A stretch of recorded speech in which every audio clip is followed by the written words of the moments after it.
Comme Bradley vient de le dire, c'est un extrait de Miel et Rapadou de Savannah. Et voilà, on y va. Devant son hôtel, Maîtresse présidait les retrouvailles. Charlotte ne la quittait pas. La voix de Madame Pernier s'éleva dans l'enceinte close, assurée, autoritaire, déterminée, mais aussi séductrice et presque enchanteresse. Au nom de l'éternel féminin et de l'ascendance femelle à Saint-Domingue, pour notre fortune, pour l'équilibre des forces, pour l'avenir du café, pour la subordination totale et sans recours du mal, nous invoquons ce soir l'élément tout-puissant. Demandons assistance aux prophètes Kawa et aux invisibles qui nous accompagnent, afin que, libérés de toute contrainte, nous puissions exercer sans limite le pouvoir. La puissance de notre sororité réside dans le secret et l'unité. Le café bouillant allongé d'Armagnac et adouci au sucre brun fut distribué dans d'élégantes tasses. Source de leur richesse, elles le sirotèrent avec dévotion. Il se tenait derrière le seul pan de rideau noir de la pièce, comme un objet dissimulé. Il avait une vague idée de ce qui pourrait se passer, mais il n'osait s'aventurer à imaginer les scènes qui suivraient. Les blanches pouvaient être aussi insatiables de plaisir que les blancs. Maîtresse n'était pas folle, peut-être un peu dérangée. Il eut honte de son arme à double usage qui le consacrait bête de reproduction, bête de plaisir, bête de sexe, objet de luxure, sans identité, sans autre utilité. Il ne pouvait empêcher sa bête de gonfler, se raidir, s'abîmer dans ses antres offerts à sa concupiscence. Regard sur son entrejambe, il réalisait son avilissement. Utilisé dans sa structure la plus animale, c'était la part la plus abaissante de son odieuse existence.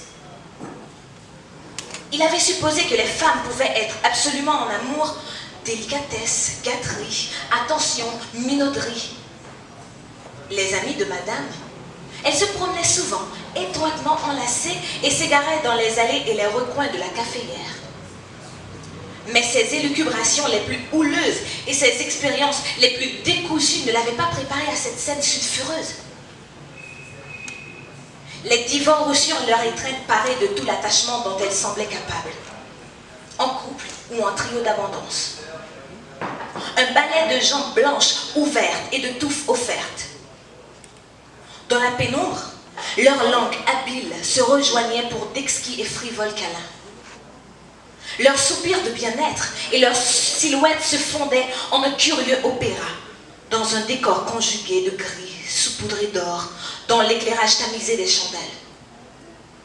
Leur chuchotement lui parvenait dans un bourdonnement insaisissable, subtil mais reconnaissable, l'essence des débauches sexuelles. L'indescriptible jouissance en fusion se mêla aux senteurs puissantes de l'encens. Djibad avait mal.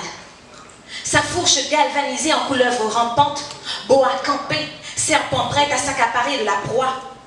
L'offrande de cette dame aux divinités qu'elle adulait ce soir par ce jardin orgiaque. Une peur idiote s'empara de lui. Une boule se forma dans son estomac. Il eut envie d'arracher son pilon, vomir le fiel de l'esclavage.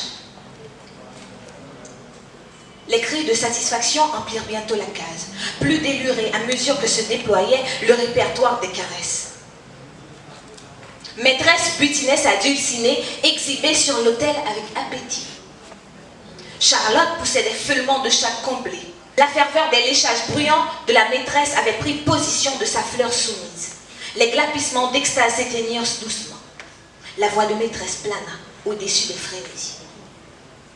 Mes charmantes amies, la célébration ne saurait être complète sans la dérogation qui fait la règle. De manière symbolique, nous allons utiliser le complément mâle, afin de nous rappeler qu'il n'est que l'objet dans toute cette dimension mise à notre service par la nature. Les dés ont choisi ma Charlotte, oui, ma Charlotte, pour le service de cette année. L'élu de l'année passée avança fièrement. Elle retira la bande rose vif traversant son buste au sein minuscule pour remettre le médaillon d'honneur à la nouvelle déesse du café et l'embrassa avec passion. Enlacées, elles défilèrent devant Charlotte et surent, dans de langoureux frottements, lui signifier leur fidélité.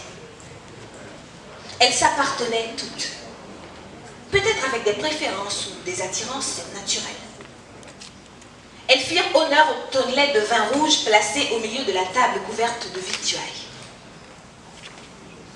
Il fut saisi de vertige lorsque maîtresse, théâtrale, marcha vers lui et tira le rideau. Elle leva sa coupe et la vida d'un trait. Ses doigts tirèrent sans effort sur les lacets de la culotte maculée. Le membre jaillit, noir, dur, brillant, insolent. « Jibad, avance !»« C'est un perchoir ?»« Non, une péninsule. »« Quelle merveille ! Je me laisserai défoncer avec goût. » Un vrai bâton de canne à sucre. Il est me foncé. Je passe en deuxième. Léchons-le ensemble. Il fut encensé, touché, palpé, soupesé, évalué. Vulgaire outil livré à la convoitise collective. L'impétrante vêtue d'une gaule noire lui ordonna de se mettre sur le dos, cuisse écartée. Elles flattèrent lentement ses bourses. Sa hampe dressée tel un mât de misaine aspirait à l'éclatement. Des mains douées enduisirent son pilon d'huile, roulèrent, soupesèrent ses couilles et Charlotte l'enjamba sous les encouragements. Elle s'accroupit pour l'enfourner, il n'osa pas bouger. Une cavalcade se déplaçait dans sa tête. La blanche menue arrêta la conquête de sa machette à moitié et pour se consoler, elle entreprit de le pomper avec précaution. Sous les encouragements de ses compagnes, les flatteries de leurs mains généreuses en caresses, les coulissements de l'élu s'accélèrent. Maîtresse les aspergea d'huile tiède, aromatisée, que les autres s'empressèrent d'étaler jusque dans la fleur complètement ouverte de Charlotte.